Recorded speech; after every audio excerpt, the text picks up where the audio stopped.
Ar žinojote, kad estai gyrėsi, jog pas juos užregistruoti įmonę internetu trunka vos 15 minučių? Tikrai? Nežinojau, geras. Aš kaip tik irgi ruošiuosi steigti įmonę. Gal ir pas mus galima taip greitai sutvarkyti įmonės steigimo reikalus?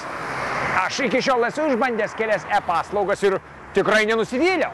Bet čia žingsnis sudėtingesnis. Galite įsiregistruoti įmonę, naudodamiesi paslaugą Jarib. Gal norėtumėte tai pabandyti? O ką? Gal pabandom?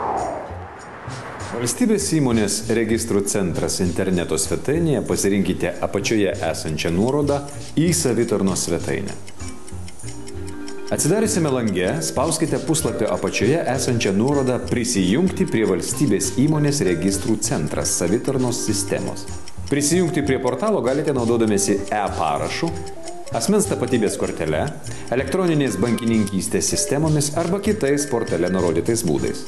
Prisijungę prie portalo spauskite viršuje esančią skiltį Juridinių asmenų registras. Atsidariusime lange kairėje pusėje pasirinkite skiltį Prašymas registruoti juridinį asmenį. Jeigu norite juridinių asmenų registrui pateikti prašymą registruoti juridinį asmenį, turite atlikti tokius žingsnius.